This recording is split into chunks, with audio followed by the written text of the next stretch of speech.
Salut les artistes en herbe, les génies incompris et les guerriers et guerrières du pinceau flingué. Aujourd'hui, on va parler d'un sujet sérieux. Non, aujourd'hui pas de galéjade ou autre truc, j'ai oublié comment qu'on dit. Aujourd'hui, on va parler de comment on fait quand ça se passe pas comme prévu. Et surtout, on va parler de comment ne pas jeter une figurine par la fenêtre. Oui, toi là-bas, je t'ai vu, ramasse cette figurine s'il te plaît. Allez, prenez votre thé, votre café, votre boisson mystère, on va voir ça aujourd'hui ensemble. La peinture de figurines, c'est un hobby super chouette. Ça détend, ça améliore la concentration, mais aussi la coordination œil-main. Et en plus, c'est un hobby artistique, donc c'est super chouette. Mais pour certaines personnes, ça peut se transformer en hobby stressant, voire désagréable. Mais, et c'est un point important, et je vais commencer par ça, se décourager, c'est normal. Même les artistes pros, même les maîtres en peinture, passent aussi par ça. En fait, c'est un mécanisme que notre cerveau a mis en place pour essayer de nous protéger. Il vous dit, c'est pas parfait, regarde comme c'est nul ce que tu fais, pour en fait vous éviter la frustration. Mais spoiler, la frustration, en fait, elle fait partie du processus. Si vous ressentez de la frustration, bravo, vous êtes exactement là où vous êtes censé être.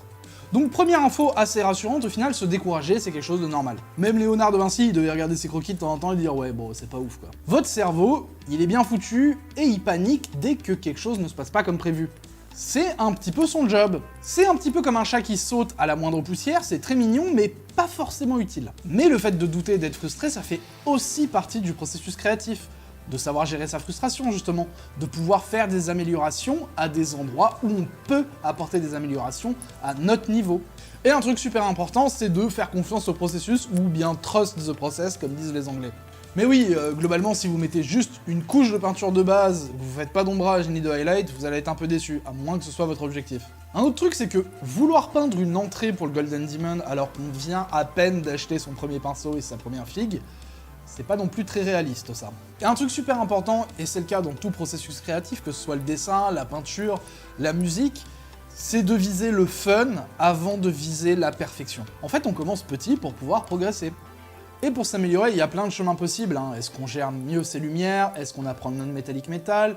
Est-ce qu'on apprend le cuir? Il y a plein de choses à apprendre et ça peut être un petit peu rebutant au début. Mais en fait, un truc simple, concentrez-vous sur une seule chose, faites ça pendant un petit moment, jusqu'à ce que vous sentiez une progression. À partir du moment où vous sentez une progression, arrêtez de faire ce truc, allez faire autre chose et revenez-y plus tard. En fait, on va partir d'un point plutôt simple, qui est notre point de départ. On va essayer de continuer d'être sur la vague jusqu'à ce qu'on descend, et au moment où on est tout en bas et qu'on n'a plus envie de faire ça et qu'on trouve ça pas fun, on va faire autre chose pour pouvoir remonter la vague et continuer ce processus jusqu'à plus loin où vous pouvez. En fait, c'est un processus que tous les gens utilisent à un certain niveau. Si ça se trouve, vous l'utilisez actuellement déjà sans vous en rendre compte. Moi, je l'utilise énormément quand je fais de la musique parce que j'apprends des trucs assez tendus. J'essaie de travailler quelque chose, puis ensuite de me calmer, d'aller travailler quelque chose que je sais déjà à peu près faire, pour ensuite revenir au truc plus difficile. Et en fait, en balançant entre quelque chose de difficile et de facile pour vous, vous allez en fait trouver un espèce de point d'équilibre entre les deux, qui va malgré tout vous faire progresser en permanence. Mais il n'y a pas de recette miracle, votre chemin pour progresser, c'est vous qui le décidez et c'est vous qui allez l'emprunter. Mais du coup, il va falloir qu'on parle un minimum des attentes. C'est super important de définir ces attentes. En fait, c'est simple. C'est quoi votre but dans la peinture de figurines? C'est quoi votre but quand vous peignez? Parce que si vous passez votre temps sur YouTube ou Instagram et que vous voyez que des peintres qui défoncent, ouais, là, ça va peut-être un petit peu vous gaver. Mais si ça se trouve, vous êtes même pas dans la même catégorie, en fait. Selon moi, il y a deux grandes catégories de peinture. Celles et ceux qui veulent peindre une armée juste pour pouvoir jouer, ou peindre un jeu de société, juste pour pouvoir être satisfait d'avoir un jeu peint. Et du coup, si vous êtes dans cette catégorie, se comparer aux peintres d'Instagram ou de YouTube, c'est une très très mauvaise idée. Parce que la majorité de ces gens sur YouTube ou sur Instagram, en fait, c'est leur hobby principal, et ils font tout pour être meilleurs. Si en fait la peinture de figurines est un hobby accessoire au fait de jouer à un jeu, et vous comparez à ça, c'est pas super réaliste. Ce serait l'équivalent de faire un régime pour perdre un peu de poids et de regarder un bodybuilder de 250 kg et de se dire putain, j'ai pas le même physique quand même, Fait chier, je devrais abandonner mon régime. C'est pas la même catégorie. Alors oui, il y a une ligne directrice entre les deux, le fait de bien manger, mais c'est franchement pas la même catégorie. Un autre truc, c'est de vous comparer aux boîtes de jeux de figurines. C'est pas du tout réaliste pour quelqu'un qui peint de manière générale, et il y a énormément de vidéos sur le sujet qui démontrent que, en fait, peindre comme la boîte, c'est de la merde. Ça prend énormément de temps, ça n'apprend pas la volumétrie, il y a des erreurs de peinture un peu cheloues. En fait, c'est fait comme un outil marketing. C'est peint d'une façon à ce que ça attire l'œil, mais c'est pas peint pour avoir un beau résultat quand c'est une figurine physique. Ce qui est un peu étrange vu qu'on parle de boîte de figurines. Mais on en parlera une autre fois de cette histoire de ne pas peindre comme les boîtes de jeux de figurines parce que c'est un long débat. Mais soyez fiers en tout cas d'avoir peint vos figurines de zombicides ou d'avoir peint votre première armée.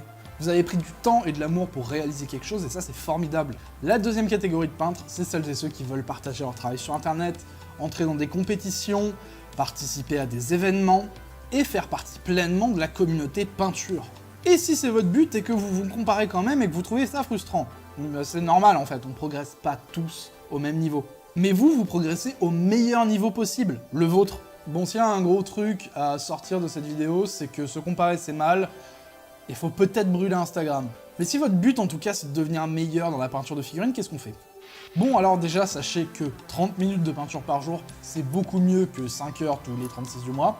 Mais bon, moi par exemple, 30 minutes c'est pas suffisant, hein. Juste le temps que je range le bordel que j'ai en face là, dans mon établi de peinture, que je prépare ma wet palette, mes machins, mes trucs, 30 minutes elles sont déjà passées. Donc prévoyez peut-être un peu plus. En tout cas, mettez-vous un petit podcast, un peu de musique, voire une vidéo YouTube excellente qui parle de peinture. C'est moi. En fait, le plus important, c'est d'être régulier dans la pratique, hein, et ça pour tout. Hein. Un autre point que j'aimerais beaucoup soulever, c'est créer un espace sans pression. Trouvez-vous en fait un espace où vous pouvez partager vos projets, vos frustrations, mais aussi vos victoires avec d'autres personnes qui sont prêtes à partager les mêmes choses. Le tout, c'est qu'il faut que ce soit un espace bienveillant et sans jugement. Et d'ailleurs, j'ai un Discord, hein. Venez, on est bien. En tout cas, rappelez-vous pourquoi vous avez commencé la peinture de figurines. Déjà, c'était sûrement pas pour être stressé comme un chat sous la pluie. Vous avez sûrement commencé pour le kiff de la peinture, de l'art, de l'exploration, de la liberté de couleur, de plein de raisons, et peut-être des raisons qui vous sont personnelles. Alors laissez tomber la pression, peignez pour vous amuser surtout. Peignez même si votre figurine ressemble à un plat raté de MasterChef. Derrière chaque figurine finie, il y a une petite victoire. Un petit succès, peut-être que vous avez mieux réussi un dégradé, mieux réussi à appliquer de la couleur, mieux dilué votre peinture, ou bien juste mieux compris l'éclairage volumétrique. Chaque figurine est une amélioration, chaque figurine est une aventure. Et le plus important dans une aventure, c'est la destination. Non, c'est le chemin. Bref, les aventures c'est cool, faites des aventures. Merci d'avoir regardé cette vidéo, j'espère que je vous ai donné quelques petites pistes à digérer afin de moins vous sentir coupable quand vous n'arrivez pas à faire un Golden Demon. Je vous fais des gros bisous, n'hésitez pas à rejoindre le Discord si vous voulez discuter avec nous, justement poster vos photos de figurines et tout, c'est super chouette. Si vous voulez me soutenir financièrement dans les projets que j'ai un petit peu timbrés pour la chaîne, j'ai beaucoup de projets timbrés, il y a la page Ko-fi en description, je vous fais des gros bisous, prenez soin de vous, à une prochaine, ciao.